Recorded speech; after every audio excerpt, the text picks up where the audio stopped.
ওয়াহশী, আপনারা অনেকেই ওনার নাম জানেন, যার হাতে নবী করিম সাল্লাল্লাহু আলাইহি ওয়াসাল্লামের চাচা আমির হামজা শহীদ হয়েছে। যে মানুষটা নবী করিম সাল্লাল্লাহু আলাইহি ওয়াসাল্লামের চাচার চেহারাকে দ্বিখণ্ডিত করেছে, কান কেটে ফেলেছে, নাক কেটে ফেলেছে, চোখ উপড়ে ফেলেছে। মক্কা বিজয়ের পরে যাদের নামে নবী করিম সাল্লাল্লাহু আলাইহি ওয়াসাল্লাম জানিয়ে দিলেন এদের কোনো মাফ হবে না, কোনো ক্ষমা হবে না, তাদের মধ্যে একজন ছিল ওয়াহশী। আল্লাহর নবী যখন মক্কা বিজয়ের পরে মদিনাতুল মুনাওয়ারায় চলে গেলেন, ওয়াহশীর মনের মধ্যে চলে এসেছে আমিও ইসলাম গ্রহণ করব। ইসলামের জন্য যখন ওয়াহশীর মায়া বেড়ে গেল, দরদ বেড়ে গেল, আল্লাহর নবীর কাছে লিখলেন সূরা ফুরকানের একটি আয়াত, যে আয়াতে কারীমা ওয়াহশী লিখলেন والذين لا يدعون مع الله إلها آخر ولا يقتلون النفس التي حرم الله إلا بالحق ولا يزنون ومن يفعل ذلك يلقى أثاما। ওয়াহশী লিখলেন, ইয়া রাসূলুল্লাহ, আমারও বড় মনে চায় আমি মুসলমান হব, আমার বড় মনে চায় আমিও কালেমা পড়ব, যদিও আমার নাম এমন তালিকার মধ্যে আছে যারা ক্ষমা পাবে না।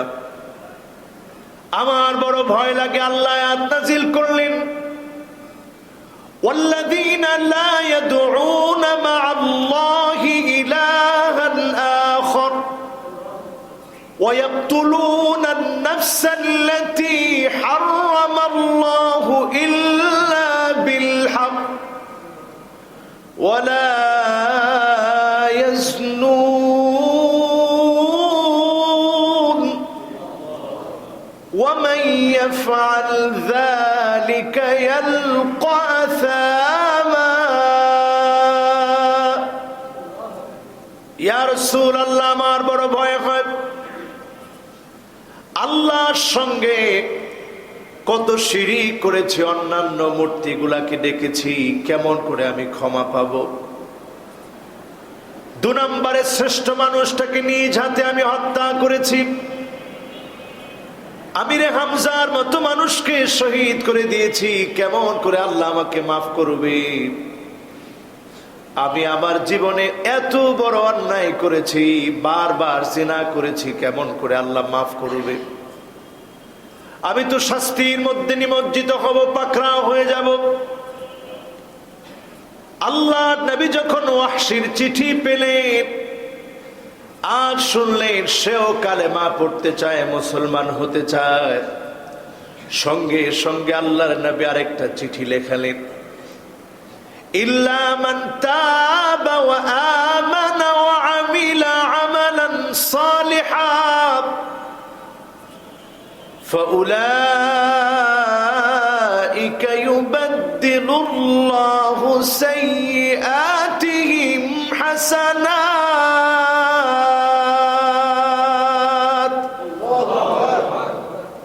আয়াতে কারীমা নবীজি লিখে পাঠিয়ে দিলেন, যদি কেউ তওবা করে, আল্লাহর দিকে ফিরে আসে, গুনাহগুলা যদি ছেড়ে দেয়, ঈমানের উপরে যদি থাকে, আর যদি নেক কাজ করা শুরু করে, আল্লাহ পাক তার গুনার খাতাকে বন্ধ করে দিয়ে গুনাহগুলো মুছে দিয়ে আমল নামা দিয়ে গুনার পাল্লা ভারী বানায় দিবে। গুনাহগুলা মুছে দিবে আমল নামা দিয়ে, যত গুনাহ করেছিল সেই পরিমাণ আমল নামা দিয়ে দিবে। মুক্তি পেতে যেই পরিমাণ সওয়াব দরকার ছিল, সম পরিমাণ সওয়াব যিনি দান করে দিবেন তিনি কে? এই আয়াতে কারীমা যখন ওয়াহশীর কাছে আসলো, সঙ্গে সঙ্গে ওয়াহশী নবীজির কাছে লিখে পাঠালেন, ইয়া রাসূলুল্লাহ সাল্লাল্লাহু আলাইহি ওয়াসাল্লাম, যদি আমি তাওবা করলাম, ঈমান আনলাম, আল্লাহ যদি আমাকে আর সুযোগ না দেয়, দুনিয়া থেকে যদি আমি চলে যাই, যদি আমি সময় না পাই, কেমন করে আল্লাহর সামনে দাঁড়াবো? আল্লাহ তো আমাকে মাফ করবে না, আমি তো জান্নাত পাবো না। জান্নাত পাওয়ার বড় আশা আমার। আমল করার সময়টুকুন যদি আর আমার নসিবে না হয়, আমল যদি করতে না পারি।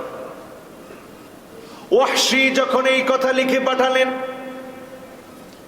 নবীজি সাল্লাল্লাহু আলাইহি ওয়াসাল্লাম পাল্টার একটা চিঠি লিখলেন। চিঠি লিখে যখন পাঠায় দিলেন, ইন্নাল্লাহা লা ইয়াগফিরু আন ইউশরাকা বিহি ওয়া ইয়াগফিরু মা দুনা যালিকা লিমান ইয়াশা। শুধু শিরকের গুনাহ যিনি মাফ করেন না, তিনি কে? যদি আপনার আমার গুনাহগুলা আনানাস সামা, সুদূর ওই আকাশের মেঘমালা পর্যন্ত যদি পৌঁছায় যায়, শিরকের গুনাহ যদি না থাকে, যিনি চাইলেই মুহূর্তের ভিতরে গুনাহগুলা মাফ করে দিবেন, তিনি কে? ওয়াহশীর কাছে যখন এই চিঠি পাঠানো হলো, ওয়াহশী পাল্টা আরেকটা চিঠি লিখলেন, ইয়া রাসূলুল্লাহ, আমার তো কত শিরকের গুনাহ হয়ে গেছে। আল্লাহ যদি আমাকে না মাফ করে, আমি তো জান্নাতে যেতে পারবো না। আমি শিরকের গুনাহ অনেক করে ফেলেছি। চিঠির উত্তরটা যখন এইভাবে লিখেছে, নবী করিম সাল্লাল্লাহু আলাইহি ওয়াসাল্লাম আরেকটা চিঠি লেখালেন, লা তাকনাতু মির রাহমাতিল্লাহ ইন্নাল্লাহা ইয়াগফিরুয-যুনুবা জামিআ। আল্লাহর রহমত থেকে নিরাশ হও না, আল্লাহর রহমত থেকে দূরে সরে যেও না। যিনি তোমার জীবনের যাবতীয় গুনাহগুলা মাফ করে দিবেন, তিনি কে? আমরা বিশ্বাস করি আমাদের মালিক আমাদের উপরে রাগ করে আছে। আমাদের উপরে রাগ করার কারণে আমরা বিপদে আছি। আমরা বিশ্বাস করি যদি আমরা খালেস মনে তাওবা করি, যে মালিক আমাদেরকে আবার হেফাজত করবেন, তিনি কে? ওয়াহশীর কাছে যখন এই চিঠি পাঠানো হলো, ওয়াহশী দেখা মাত্র আনন্দ চিত্তে গ্রহণ করলেন। চিন্তা করলেন, আল্লাহ, আমার অনেক গুনাহ, অনেক অন্যায়, কিন্তু আপনার রহমত থেকে আমি নিরাশ না। আপনার রহমত অনেক বড়। আমার গুনাহ যদি পাহাড় পরিমাণ হয়, আপনার রহমত আপনার বিশাল আকাশ পরিমাণ। আমার গুনাহগুলা যদি আকাশ পরিমাণ হয়, আপনার রহমত আপনার বিশাল আরশে আজিম পরিমাণ। আয় আল্লাহ, আমি তো আপনার রহমত থেকে নিরাশ হব না, আমি নিরাশ নই। নবীজির সামনে চেহারা ডেকে ওয়াহশী চলে আসলেন, ইয়া রাসূলুল্লাহ, কালেমা পড়ার জন্য চলে এসেছি। আল্লাহর নবী কালেমা পড়ায় দিলেন। আদর করে ওয়াহশীকে বললেন, ওয়াহশী, তুমি আজ থেকে কালেমা পড়েছ, আল্লাহ তোমার জীবনের বিগত দিনের সকল গুনাহগুলা মাফ করে দিবে। কিন্তু ওয়াহশীর জীবনে কোনোদিন আমি বাবার চেহারা দেখি নাই। চাচাগুলাকে দেখেছি আর মনে করেছি আমার বাবার চেহারাটা এমনই ছিল। সেই চাচার দ্বিখণ্ডিত চেহারা আমার চোখে বারবার ভেসে ওঠে। ওয়াহশী, যতদিন তুমি আমার সামনে আসবে, চেহারাটা ডেকে রেখো, একটু দূর করে তুমি বসো, কারণ তোমাকে দেখলে আমার চাচার কথা বারবার মনে পড়ে যায়। সেই দিন থেকে ওয়াহশী চেহারাটাকে ডেকে রাখে। দুনিয়া থেকে রাসূল করিম সাল্লাল্লাহু আলাইহি ওয়াসাল্লাম যখন ইন্তেকাল করলেন, আবু বকর রাদিয়াল্লাহু তাআলা আনহুর সময়ে মুসাইলামাতুল কাযযাবের বিরুদ্ধে যখন লড়াই হলো, সেই লড়াইয়ের মধ্যে ওয়াহশী আবু বকর রাদিয়াল্লাহু তাআলা আনহুর সামনে একটা ছুরি হাতে আসলেন। চেহারাটা ঢাকা ছিল না, একটা ছুরি নিয়ে প্রবেশ করলেন, ডাক দিয়ে বললেন, ইয়া খলিফাতাল মুসলিমিন লাকাতালতু খায়রান নাস ওয়া শাররান নাস, লাকাতালতু খায়রান নাস ফিল ইসলাম, লাকাতালতু খায়রান নাস ফিল জাহিলিয়া ওয়া কাতালতু শাররান নাস ফিল ইসলাম। জাহিলিয়াতের যুগে যখন তেমন কিছু বুঝতাম না, অন্যায় অবিচার মানদণ্ডে যখন আসতো না, শ্রেষ্ঠ মানুষটাকে এই ছুরি দিয়ে শহীদ করে দিয়েছি। একই ছুরিটা দিয়ে দুনিয়ার নিকৃষ্ট খারাপ মানুষ মুসাইলামাতুল কাযযাব, মিথ্যা নবীর দাবিদারকে এই ছুরিটা দিয়ে দুনিয়া থেকে আমি নিঃশেষ করে দিয়েছি। এই কথা যখন শুনলেন, আবু বকর রাদিয়াল্লাহু তাআলা আনহু ডাক দিয়ে বললেন, ওয়াহশী, আজ থেকে আর চেহারা ঢেকে রাখার কোনো দরকার নাই, চেহারাটা আর ঢেকে রেখো না, চেহারাটা খুলে দাও। ওয়াহশী আবার কান্না শুরু করলেন। আবু বকর বললেন, এখন কান্না করার কারণ কি? এই জন্য আমি কাঁদতেছি, আমার নবী যদি আজকে থাকতো, আদর করে ডেকে বলতো, ওয়াহশী রে, যেই ছুরিটা দিয়ে আমার চাচার গায়ে আঘাত করেছিলি, একই ছুরি দিয়ে ইসলামের দুশমনকে দুনিয়া থেকে বিদায় করে দিয়েছস। ইসলাম থেকে বিদায়, ইসলামের দুশমনকে, নিকৃষ্ট দুশমনকে, নবুয়তের ভণ্ড দাবিদারকে বিদায় করে দেওয়ার কারণে আর চেহারাটা ঢেকে রাখা দরকার নাই। যেমন করে আপনি আদর করে ডাকলেন, আমার মনে হয় আমার রাসূল আদর করে ডেকে আমি ওয়াহশীকে ক্ষমা করে দিত। আল্লাহ পাক তো ক্ষমা করতে চান। ওয়াহশীর জন্য যদি রাসূল বারবার এই আয়াতে কারিমাগুলো লিখে লিখে পাঠাতে পারেন, কোরআন আমাদেরকে বারবার ক্ষমার আহ্বান করছে। এমন একটা শ্রেষ্ঠ সেরা মাস আল্লাহ দান করেছেন, যে মাসের আপনি যদি সামান্য দান করেন, এটি শুধু 70 গুণ নয়, 700 গুণ পর্যন্ত যিনি সওয়াব বৃদ্ধি করে দিবেন তিনি কে? যে মাসের প্রত্যেকটা ইবাদত দামি, যে মাসের কোরআন তেলাওয়াত দামি, যে মাসের জিকির আজকার দামি, যে মাসের দান সদকা দামি। এজন্য আমরা সারা বিশ্বে দেখি, যখনই রমজান আসে তখন মানুষ যাকাত প্রদান করে। কেন যাকাত দেয়? কারণ মানুষ জানে যে এই মাসটাতে আল্লাহ রাব্বুল আলামিন বরকত বেশি দিবেন। এই জন্য যাকাতটা মানুষ বেছে বেছে এই মাসে দিয়ে থাকে। রোজাদারদেরকে ইফতারি করাবেন, মান ফাত্তারা সাইমান কানা লাহু মিসলু আজরিহি। যদি আল্লাহ রাব্বুল আলামিনের একটা গোলামকে একটা খেজুর দিয়ে ইফতারি করেই থাকেন, রাসূলুল্লাহ সাল্লাল্লাহু আলাইহি ওয়াসাল্লাম বলছেন, গায়রা আন্নাহু লা ইয়ানকুসু মিন আজরি সাইমি শাই। আপনার রোজা সওয়াবের কোনো কমতি হবে না, গোটা রোজার সওয়াব আপনি শুধু একটু ইফতারি করার কারণে যিনি আপনাকে দান করে দিবেন তিনি কে? আল্লাহ। কেমন সওয়াব চিন্তা করেন। যার প্রতিদান আল্লাহ নিজ হাতে প্রদান করবেন, প্রতিদানটা কেমন হবে? বিভিন্ন প্রতিদানের কথা হাদিসের মধ্যে আল্লাহ উল্লেখ করেছেন। আর আল্লাহ রাব্বুল আলামিন রোজাদারদের জন্য প্রতিদান নিজেকে রেখে দিয়েছেন।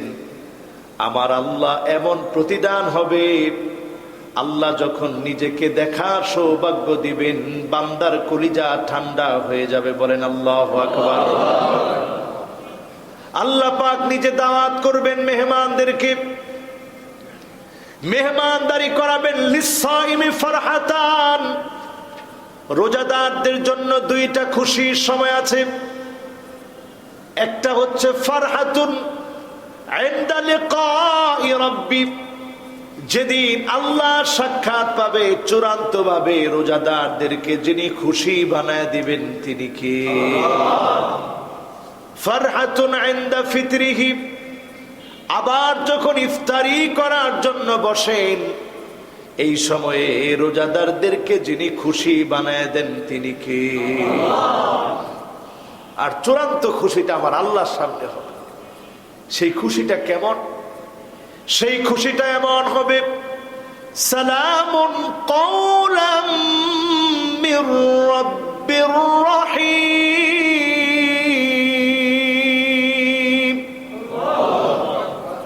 সেদিন আল্লাহ নিজে উপর থেকে সালাম দিবেন, বান্দারা চারদিকে তাকাবে, মাওলায়ে আজিমের সালাম শোনা যায়, আবার আল্লাহর সালাম শোনা যায়।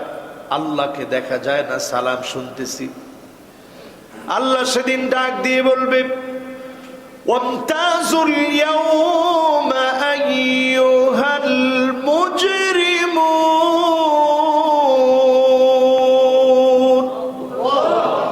পাপীরা সব পৃথক হয়ে যাও। দুনিয়ার জীবনে বাজার ঘাট, ব্যবসা বাণিজ্য, বন্ধুত্ব সব একসাথে ছিল, কিন্তু আজকে তোমাদের আর কোনো জায়গা নাই। আমার বন্ধুদের সঙ্গে আমার গোলামদেরকে আমি নেয়ামত দিব। আল্লাহ পাক সেদিন বসার ব্যবস্থা করবেন। মানাবিরু মিন যাহাবিন, স্বর্ণের চেয়ার গুলা সাজায় রাখবেন। মানাবিরু মিন ফিদ্দাতিন, রূপার চেয়ার গুলা সাজায় রাখবেন। মানাবিরু মিন লুলুইন, মণিমুক্তা খচিত চেয়ার গুলা সাজায় রাখবেন। কুসবানুম মিন রামলিন মিন মিস্ক, এরপরে মিস্কের বিছানা বিছায় রাখবেন। প্রথমে আল্লাহ রাব্বুল আলামিন পাঁচজন উলুল আজম নবীকে সেখানে ডাকবেন, উলুল আজম পয়গম্বরদেরকে ডাকবেন। ওয়া রুউসুহুম মুহাম্মাদুর রাসূলুল্লাহ সাল্লাল্লাহু আলাইহি ওয়াসাল্লাম, সেই নবীদের ভিতরে সবচেয়ে সম্মানের চেয়ারে আমার নবীকে যিনি বসায় দিবেন তিনি কে? নবীজির চেয়ারটা থাকবে সবচেয়ে সম্মানের জায়গায়। এরপরে আল্লাহ পর্যায়ক্রমে রাসূলদেরকে বসাবেন, নবীদেরকে বসাবেন, সিদ্দিকীনদেরকে বসাবেন। জমিনে দ্বীন কায়েমের জন্য যারা রক্ত দিয়েছে সেই সমস্ত শহীদদেরকে আল্লাহ রাব্বুল আলামিন বসাবেন। আল্লাহু আকবার। সালেহীনদেরকে বসাবেন। চেয়ারের সংখ্যা সীমিত থাকবে। চেয়ার শেষ হয়ে যাওয়ার পরে আল্লাহ রাব্বুল আলামিন আল্লাহর জান্নাতি বিছানার ভিতরে কুসবানুম মিন রামলিন মিন মিস্ক, মিস্কের তৈরি জান্নাতি বিছানার ভিতরে যিনি বসায় দিবেন তিনি কে? আল্লাহর কাছে ফরিয়াদ করি, জীবনের এতটুকু সময় যাদেরকে আল্লাহ দিয়েছে, মসজিদে আসার সুযোগ করে দিয়েছে, আল্লাহ যেন আমাদেরকে কোনো একটা জায়গায় অন্তত বসার ব্যবস্থা করে দেন। আল্লাহ যেন সেই জান্নাতি মেহমানদারিতে আমাদের মতো গুনাহগারদেরকে যে কোনো একটা কোনায় কানায় আল্লাহ যেন আমাদের জায়গাটা করে দেয়। পরে না আমি এরপরে আমার আল্লাহ রাব্বুল আলামিন কথা শুরু করবেন, বান্দাকে ডেকে বলবেন, গোলাম হাল আনতুম রাদিন আন্নি, তোমরা কি আমি আল্লাহর উপরে খুশি? আমার মতো গোলাম যদি আল্লাহর উপরে বেজার থাকে আল্লাহর কিছু যাবে আসবে না।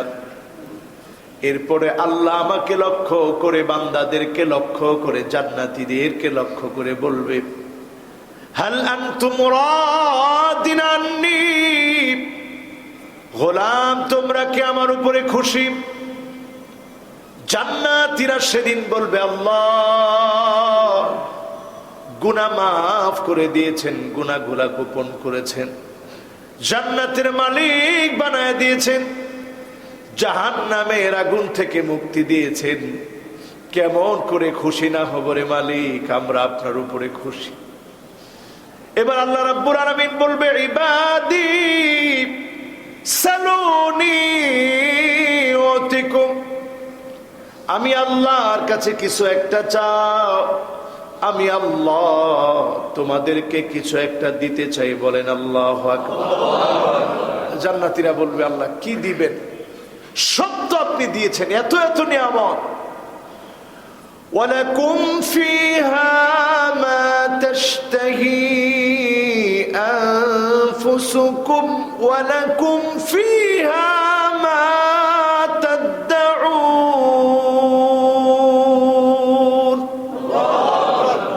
আয় আল্লাহ, মন যা চাই তাই তো আপনি দিচ্ছেন, এত এত মেহমানদারি আপনি করাচ্ছেন, আর কি চাবো গো মালিক? আল্লাহ বলবে, গোলাম একটা বারের জন্য আমি আল্লাহর কাছে কিছু চাও। সেদিন বান্দারা আল্লাহকে বলবে, আল্লাহ আপনি চাইতে বলেছেন, আপনার কাছে কি চাবো সব দিয়েছেন। আদম আলাইহিস সালাম ডেকে বলবে, ও জান্নাতীরা শোনো, আল্লাহ আমাকে জান্নাত থেকে বের করে দিয়েছিল, জীবনে কোনো দিন যেন রাগ করে আর জান্নাত থেকে বের করে না দেয়। চলো আল্লাহর কাছে ফরিয়াদ করি। সবাই মিলে বলবে, আল্লাহ জীবনে কোনো দিন আর জান্নাত থেকে বের করে দিন না। যখন ফরিয়াদ করবে, সঙ্গে সঙ্গে আমার আল্লাহ ডাক দিয়ে বলবে, উহিল্লু আলাইকুম রিদওয়ানি ফালা আসখাতু আলাইকুম বা'দাহু আবাদা। যাও বান্দা, আমি সন্তুষ্ট হয়ে গেলাম, জীবনে কোনো দিন রাগ করব না, জান্নাত থেকে তোমাদেরকে বের করেও দেব না। বলেন আল্লাহু আকবার। সেদিন আমার আল্লাহ আবার ডেকে বলবে, ইবাদি সালুনি উতিকুম। আমি আল্লাহর কাছে কিছু একটা চাও, আমি আল্লাহ তোমাদেরকে দিতে চাই। বান্দা সেদিন বলবে, আল্লাহ কদ গফারতা যুনুবানা ওয়া সাতারতা উয়ুবানা ওয়া আদখালতানাল জান্নাহ ওয়া আ'তাকতানা মিনান নার। জাহান্নামের আগুন থেকে মাফ করেছেন, এত বড় জান্নাতের মালিক বানায়া দিয়েছে। আয় আল্লাহ, এত গুনাহ করেছি, গুনাহগুলো আপনি গোপন করেছেন, ক্ষমা করে দিয়েছেন। আল্লাহ আমরা আর কি চাবো? কিছু চাওয়ার নাই, আমরা খুশি। আল্লাহ বলবো, চাও, আমি দিতে চাই। নবী মুসা আলাইহিস সালাম ডেকে বলবে, জান্নাতীরা রে, আমি আল্লাহর কাছে চেয়েছিলাম, আল্লাহ এক নজর হলেও আপনাকে দেখতে চাই। আল্লাহ বলেছিলেন, লান তারানি, কশিন কালেও দেখতে পারবে না, কশিন কালেও আল্লাহকে দেখা যাবে না।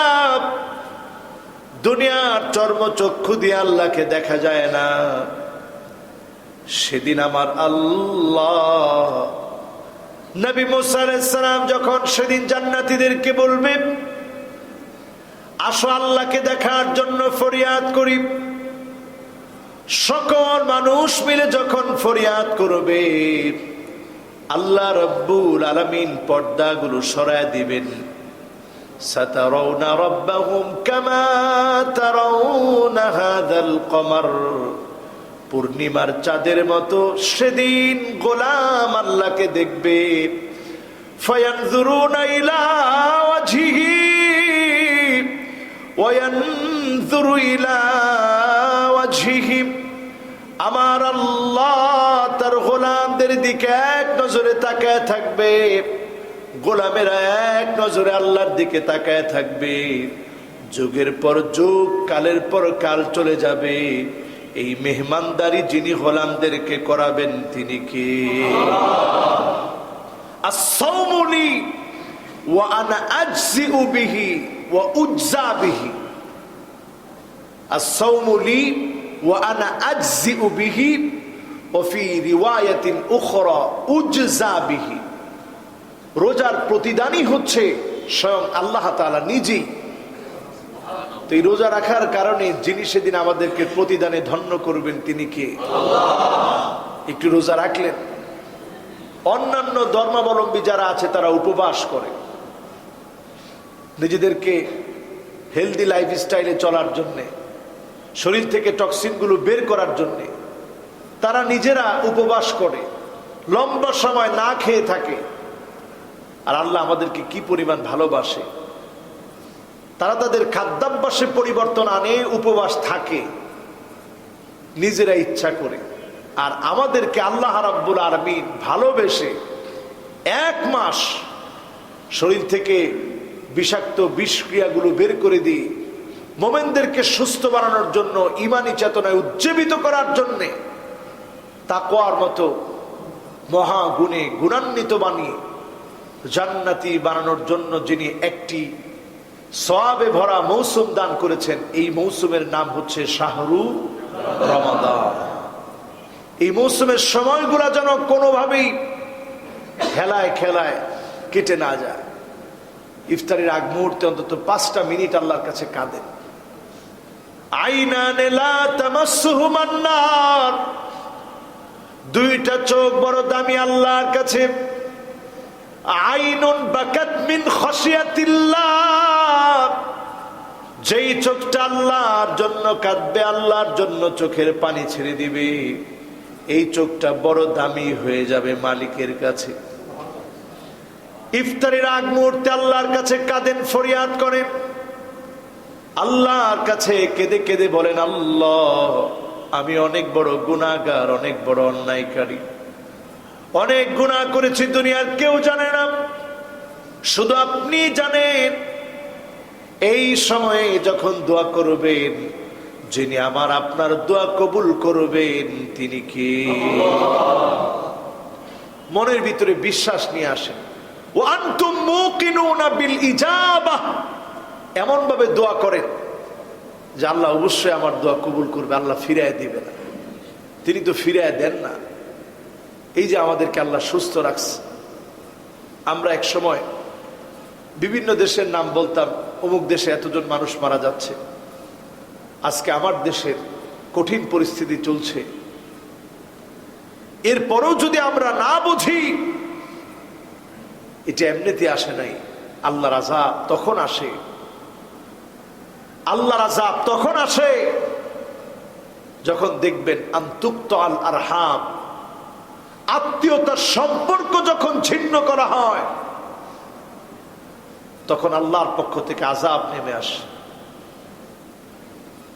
এই রমাদানেও চিন্তা করেন কতজন এমন বসা আছেন যাদের মা বাবা কিভাবে ইফতারি করতেছে আপনি খবরও নিচ্ছেন না। আত্মীয় স্বজন কিভাবে ইফতারি করতেছে, সাহারি কি দিয়ে খাচ্ছে আপনি খবরও নিচ্ছেন না। এমন হতভাগা সন্তান অনেকের আছে যে সন্তান বাবার জন্য সাহারিতে বাবা কি খাবে, মা কি খাবে সেটার খবর নেয় না, নিজে সাহারি ইফতার সব ভালো খাবে সেই চিন্তা করতেছে। 2 নম্বরে দেখবেন আইয়ুতাল মুগওয়িব, খারাপ লম্পট বাজে লোকদেরকে যখন আপনি নেতা মনে করবেন, আপনি বুঝে নিবেন আল্লাহর পক্ষ থেকে আযাব চলে আসতেছে, ঠিক না বেঠিক? এরপরে 3 নম্বরে আমার ভাইরা আইয়ুসাল মুরশিদ, যখন আপনি দেখবেন আলেমদেরকে বাধা দেওয়া হচ্ছে, আলেমদেরকে কষ্ট দেওয়া হচ্ছে, আপনি বুঝে নিবেন আযাবের পর আযাব নেমে আসতেছে, ঠিক না বেঠিক? সুতরাং এই ভয়াবহ সময়ে, করোনার এই প্যান্ডামিক সিচুয়েশনে আল্লাহর কাছে ফিরে আসেন, আল্লাহর কাছে ভিখারির মতো বলেন, আল্লাহ আমরা গুনাহগার, আমাদের করার কিছু নাই।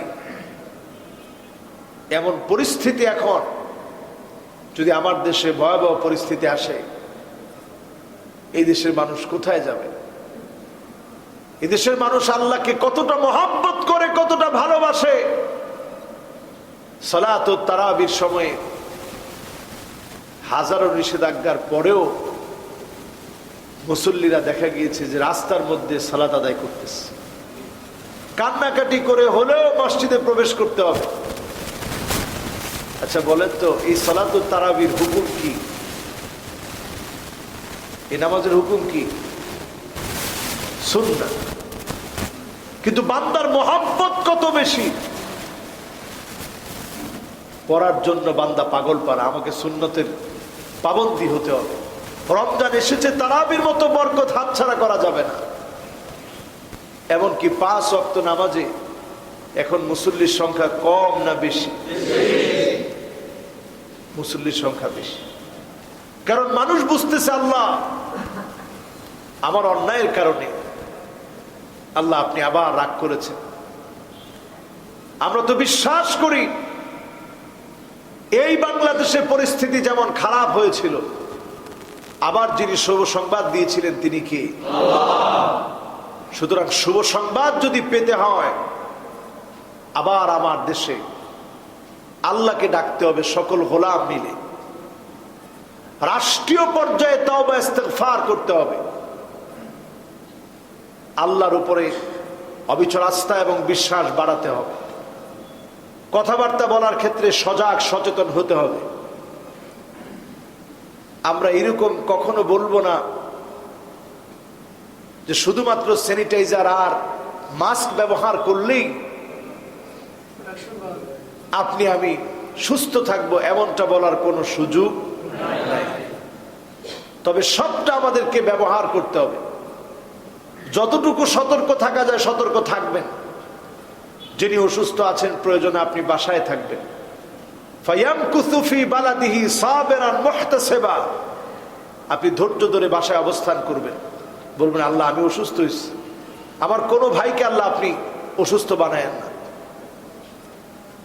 এই যে আপনি তার জন্য দোয়া করলেন, নিজে সতর্ক থাকলেন, ওই অবস্থায় যদি আপনার মৌত হয়, এই মৃত্যুকে যিনি শহীদি মৃত্যু হিসেবে গণ্য করে আপনাকে নাজাতের ফয়সালা করে দিবেন তিনি কে? এটার নামই আমার ইমানের জায়গা। কেউ আমাকে মৃত্যু দিতে পারে না, আমার মৃত্যু তো আমার মালিক দিবে। যতক্ষণ দুনিয়ায় হায়াত আছে কেউ আমাদেরকে মৃত্যু দিতে পারে না। এই সময়টাতে সবাই সবার জন্য দোয়া করব। খুব পরিস্থিতি কঠিন থেকে কঠিনের দিকে যাচ্ছে। আমরা আমাদের চারপাশের অনেক আত্মীয় স্বজনকে হারিয়ে ফেলতেছি। অনেক মুরব্বী আমরা এই করোনাকালীন সময়ে হারিয়ে ফেলেছি। এখনো অনেক মুরব্বী দুনিয়া থেকে বিদায় নিচ্ছে। আমরা সবার জন্য দোয়া করি। আল্লাহ রাব্বুল আলামিন আমাদের উপরে রাগান্বিত হয়েছেন আমাদের বদ আমলের কারণে। বদ আমলগুলো বাদ দেওয়া উচিত। মাহে রমজানকে সামনে নিয়ে এখনো যারা কোরআন কারীম পড়া শিখেন নাই, কোরআন কারীম পড়া শিখেন। এখনো যারা অযথা সময় কাটান, অন্তত 4টা জিকির মুখস্থ করে নেন। সুবহানাল্লাহ, আলহামদুলিল্লাহ, আল্লাহু আকবার, লা ইলাহা ইল্লাল্লাহ। অথবা আপনি আগে পরে পড়তে পারেন লা ইলাহা ইল্লাল্লাহ, আল্লাহু আকবার, সুবহানাল্লাহ, আলহামদুলিল্লাহ। কোনো অসুবিধা নেই। যেইভাবে মনে চায় 100 বার করে করে পড়েন। প্রতিদিনের একটা রুটিন করেন। ইস্তেগফার করেন 100 বার। আস্তাগফিরুল্লাহ, আস্তাগফিরুল্লাহ, আস্তাগফিরুল্লাহ 100 বার পড়েন। তাসবিহ পড়েন। সুবহানাল্লাহি ওয়া বিহামদিহি, সুবহানাল্লাহি ওয়া বিহামদিহি, সুবহানাল্লাহি ওয়া বিহামদিহি, এইভাবে করে 100 বার পড়েন। হুত্তাত আনহু খতায়াহু ওয়া ইন কানা মিছলা জাবাদিল বাহর। আপনার গুনাহগুলো যদি সমুদ্রের ফেনা পরিমাণ হয়, তারপরেও যিনি আপনার গুনাহ মাফ করে দিবেন তিনি কে? এই সময়টা হেলায় খেলায় যেন কেটে না যায়। অন্তত 2 রাকাত হলেও সাহারি খাওয়ার আগে একটু আল্লাহকে ডাক দিয়ে তাহাজ্জুদের এই বরকতপূর্ণ সময়ে আল্লাহর জন্য একটু দণ্ডায়মান হয়ে আল্লাহর কাছে কাঁদেন। বলেন আল্লাহ 2টা রাকাত পড়ছি, আপনার কাছে ভিখারির মতো চাচ্ছি, আল্লাহ আপনি ফিরিয়ে দিয়েন না। আল্লাহ আপনি গুনাহগুলা মাফ করে দেন। আল্লাহ আব্বা আম্মার গুনাহ মাফ করেন, আত্মীয় স্বজনের গুনাহ মাফ করেন। আল্লাহ আমার বরকতের রিজিকের প্রশস্ততা দান করেন। যিনি আমার রিজিকের প্রশস্ততা দিবেন তিনি কে? আমরা গায়রুল্লাহর কাছে চাই, অথচ ইসলামের সবচেয়ে সৌন্দর্য হচ্ছে অন্যান্য সকল ধর্ম মানুষ হয়ে মানুষের কাছে চাওয়া শেখায়, আর ইসলাম মানুষ হয়ে কার কাছে চাওয়া শেখায়? আল্লাহর কাছে। ইস্তিখরাজুন নাস মিন ইবাদাতিন নাস ইলা ইবাদাতিল্লাহি আযজা ওয়া জাল। মানুষের কোনো বন্দেগী না, সব বাদ দিয়ে আল্লাহর গোলামি করেন। এই সময়টাতে আমরা চেষ্টা করব ইফতারের সময় পরিবারকে একটু কাছে পান। এই সময়টাতে পরিবারকে দ্বীনি তালিম, ঘরের মধ্যে নির্দিষ্ট কোরআন কারীমের বিভিন্ন আয়াতগুলো পড়ে পড়ে আপনি একটু অনুবাদ করে বোঝানোর চেষ্টা করেন। যে সমস্ত বইগুলো এখন আছে, এখন পিডিএফ পাওয়া যায় সকল কিছু, অন্তত পিডিএফ ফাইল আকারে বের করে সন্তানদেরকে নিয়ে ইফতারির পূর্ব মুহূর্তে দু একটা কথা বলেন। বাবার মুখে একটা দ্বীনি নসিহত শুনে এমন হতে পারে সন্তানের কলিজাটা মুহূর্তের ভিতরে যিনি পাল্টায় দিবেন তিনি কে? এই সময়টাতে একটু নসিহত করেন। সবাইকে নিয়ে বসছেন, সন্তানরে বলেন যে বাবা তুমি মোনাজাতটা করো, আব্বা আম্মার জন্য আজকে একটু দোয়া করো। সন্তানরে দিয়ে বলেন সন্তান তুমি একটু মোনাজাত করো আজকে ইফতারের আগে। আপনি নিজে মোনাজাত করলেন, আপনার স্ত্রীকে বলবেন যে তুমি একটু মোনাজাত করো। সবাই মিলে বাসার মধ্যে ইসলামী একটা পরিবেশ গড়ে তোলেন। এই সময়টা যেহেতু আমরা সকলে বাসায় আছি, এই সময়টাকে হেলায় খেলায় না কাটি, পরিবারের কাজে একটু সহযোগিতা করলেন। খুব বেশি খাওয়া দাওয়া এই সময় কাটানোর সময় না, ইবাদত বন্দিগির মধ্যে সময় কাটান। দোয়াগুলা মুখস্থ করেন। আমরা একটা দোয়া মুখস্থ করেছিলাম গত করোনাকালীন ভয়াবহতার সময়, মুখস্থ আছে? আল্লাহুম্মা ইন্নী আউযু বিকা মিনাল বারাসি ওয়াল জুনুনি ওয়াল জুযামি ওয়া মিন সাইয়্যিল আসকাম। দেখেন, এটা আমরা সবাই মুখস্থ পারি। তো বাসা বাড়িতে আমরা আরো কিছু দোয়া মুখস্থ করে নেব। প্রত্যেকদিন যদি পড়েন সব দোয়া দেখবেন মুখস্থ হয়ে যাবে। সাইয়্যিদুল ইস্তিগফারটা মুখস্থ করে নেবেন। এখন আলহামদুলিল্লাহ সার্চ দিলেই সব পাওয়া যায়, তো আপনারা মুখস্থ করে নেবেন। আমলি তারাক্কি বাড়াবেন। রমজান আসছে, আপনি যেমন ছিলেন, রমজান চলে গেল আপনি একই রকম আছেন, তাহলে বুঝবেন এই রমজানেও আপনি আল্লাহর কাছ থেকে ক্ষমা অর্জন করতে পারেন নাই। জীবনে অনেক রমজান চলে গেছে, এরকম ভয়াবহতার মধ্যে রমজান আমরা গতবার পেয়েছি, আর এবারও আমরা দেখতেছি। এই ভয়াবহতা যেন থেমে যায়, এজন্য আপনার গুনাহ থামায় দেন। লিউযীকাহুম বা'দাল্লাযী আমিলু লাআল্লাহুম ইয়ারজিউন। গুনাহ ছেড়ে দিয়ে ফিরে আসলে যিনি আমার আপনাকে মাফ করে দিবে তিনি কে? গুনাহ ছেড়ে দেন। রমজান মাসে গুনার দিকে যাবেন না, গীবতের দিকে যাবেন না, মিথ্যাচারের দিকে যাবেন না, অন্যের পরনিন্দা বাদ দেন, ইহতিসাব করেন। আল্লাহর কাছে প্রতিদিন একটু বলেন, আল্লাহ আমি কত গুনাহগার, আয় আল্লাহ আমার কত গুনাহ, আমার কত অন্যায়, আমার কত অবিচার, আমার কত পাপ। নিজেকে পাপী হিসাবে আল্লাহর সামনে পেশ করেন। এটা সবচেয়ে বড় গুণ, নিজেকে পাপী মনে করা। আল্লাহ রাসূল সাল্লাল্লাহু আলাইহি সাল্লাম, যার জীবনে কোনো গুনাহের অধ্যায় নাই, যিনি মাসুম, তিনি 100 বার এর চেয়ে বেশি ইস্তেগফার পড়তেন। আমরা কয়বার আস্তাগফিরুল্লাহ পড়ি? আমরা পড়ার চেষ্টা করি, পড়ি আমিন। যদি আমরা ইনশাআল্লাহ আমল করা শুরু করি, মান লাজিমাল ইস্তিগফার জাআলাল্লাহু লাহু মিন কুল্লি দাইকিন মাখরাজা ওয়া মিন কুল্লি হাম্মিন ফারাজা। যদি আমরা আমল করা শুরু করি ইনশাআল্লাহ, যিনি অবশ্যই আমাদের কাছ থেকে বিপদটা উঠায় নেবেন তিনি কি? আল্লাহ আমাদের সকলকে তৌফিক দান করুক, পড়ি আমিন। করোনাকালীন সময়ে গুরুত্বপূর্ণ একটি মাসআলা জানা দরকার। কারো ধরেন করোনা পজিটিভ হয়ে গেল, আল্লাহ হেফাজত করুক, পড়ি আমিন। এই লোকটার রোজার কি হবে? করোনা পজিটিভ, তিনি এখন রোজা রাখতে পারতেছেন না শারীরিক দুর্বলতার কারণে। যদি অসুস্থতা প্রবল হয়, তিনি রোজাটা ভেঙে ফেলবে, রোজা রাখবে না এই সময়। পরে যখন আল্লাহ রাব্বুল আলামিন ওনাকে সুস্থ করবে, রোজা কন্টিনিউ করবে, যেটা কাজা হয়ে গেছে পরে কাজা করবে। আল্লাহ রাব্বুল আলামিন কোনো বান্দার উপরে বোঝা চাপায়া দেন। তো আপনার শ্বাস প্রশ্বাসে নিঃশ্বাসে কষ্ট হচ্ছে, ফামান কানা মিনকুম মারিয়াদান আও আলা সাফার ফাইদ্দাতুম মিন আইয়ামিন উখর। আপনার কাজ হচ্ছে, যদি আপনি অসুস্থ থাকেন, সফরে থাকেন, এখন সফরটা আসলে আমরা এত কষ্টসাধ্য সফর করি না, এসি গাড়ির মধ্যে সফর। তো যদি তারপরও আপনার কাছে কষ্টসাধ্য মনে হয়, আপনি পারতেছেন না, সেক্ষেত্রে যদি আপনি না রাখেন, এই ওজর ছাড়া কোনো অবস্থাতেই রোজা বাদ দেওয়ার কোনো সুযোগ নাই।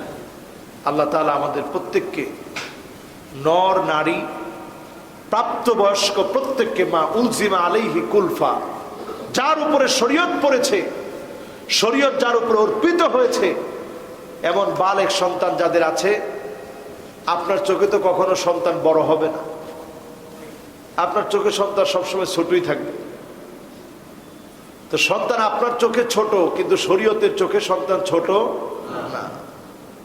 মা উলজিমা ফিহি কুলফা, আপনার যে সন্তান বালেগ, যার আকল আছে, সুস্থ, সেই সুস্থ সন্তানকে রোজা রাখার প্রতি উদ্বুদ্ধ করবেন। কোনোভাবেই রোজা না রাখার ব্যাপারে সুযোগ দেওয়া যাবে না। আমরা অনেক সময় দেখি যে একটু ড্রাইভ করতেছে, যেটা কষ্টের কাজ, আমরা রোজা রাখবো না। অথবা একটু রিক্সা চালাচ্ছে, রোজা রাখবো না। এখন চিন্তা করেন, সাহাবাই কেরাম এর চাইতে কষ্ট কম করছে না বেশি করছে? খানা আমাদের মতো বেশি খাইছে না কম খাইছে? আহা, আল্লাহ, আমাদের রিজিকের আল্লাহ প্রশস্ততা দিচ্ছে। 5 কিলোমিটার দূরে বিরে মাউনা, আপনারা বিভিন্ন কূপের নাম শুনবেন, বিরে গার্স নামে কূপ ছিল। 5 কিলোমিটার দূর থেকে রাসূলুল্লাহ সাল্লাল্লাহু আলাইহি সাল্লামের জন্য ছোট্ট খাদেম হযরতে আনাস গিয়ে পানি নিয়ে আসতেন। আল্লাহ, কি ইসলাম আমরা পাইছি! আল্লাহ, মাঝে মাঝে চিন্তা করি, আল্লাহ কত সুখ আপনি দিছেন।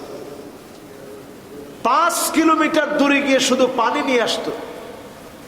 মদিনাতুল মুনাওয়ারার বিরে গার্স, যেই কূপটা থেকে আল্লাহ নবীকে শেষে গোসল দেওয়ার সময় কূপটা থেকে রাসূলুল্লাহ সাল্লাল্লাহু আলাইহি ওয়াসাল্লামকে গোসল দেওয়া হয়েছে। এই কূপের পানিটা খুব সুমিষ্ট ছিল। রাসূলুল্লাহ সাল্লাল্লাহু আলাইহি ওয়াসাল্লাম এই কূপটা থেকে পানি খাওয়াটা খুব পছন্দ করতেন, এত দূর থেকে পানি নিয়ে আসতেন। চিন্তা করেন জীবনযাত্রা কি কঠিন ছিল। 5 কিলোমিটার দূর থেকে শুধু পানি আনা হতো, তাহলে প্রত্যেকটা কাজ কত কঠিন ছিল। আর আমাদেরকে আল্লাহ কত সহজ নিয়ামত দিয়েছে। আল্লাহর কাছে ফরিয়াদ করি, আল্লাহ যেন দিন পুরোপুরি মানার তৌফিক যেন আমাদেরকে দান করেন। এরকম মনে করবো না যে আমি একটা কষ্টসাধ্য কাজ করতেছি, সুতরাং আমি রোজা না রাখলাম। খবরদার, রোজা যে না রাখবে সে কপাল পোড়া, সে মাহরুম, সে বঞ্চিত। আল্লাহর রহমত থেকে যে লোকটা মাহরুম হবে, এই করোনাকালীন সময় যদি বুঝ না আসে, তার চাইতে হতভাগার কে? কোনোভাবেই রোজা ছেড়ে দেওয়া যাবে না। আল্লাহ আমাদের সকলকে সইমুন হিসেবে কইমুন বানিয়ে দিক। যেমন রোজা রাখলাম, ঠিক তেমনি দাঁড়িয়ে দাঁড়িয়ে আল্লাহর জন্য সালাত আদায়ের তৌফিক দান করুক, পড়ি আমিন। আজ এ পর্যন্ত আল্লাহ রাব্বুল আলামিন আমাদেরকে ভালো রাখুক, সুস্থ রাখুক, নিরাপদে রাখুক। সকলে পড়ছি সুবহানাকাল্লাহুম্মা। ওয়া বিহামদিকা আশহাদু আল্লা ইলাহা ইল্লা আনতা আস্তাগফিরুকা ওয়া আতুবু ইলাইক আল্লাহুম্মা আফিনি ফি বাদানি আল্লাহুম্মা আফিনি ফি সামঈ আল্লাহুম্মা আফিনি ফি বাসরি লা ইলাহা ইল্লা আনতা। যারা ক্বাবলাল জুমা আদায় করেন নাই সকলে ক্বাবলাল জুমা আদায় করেন।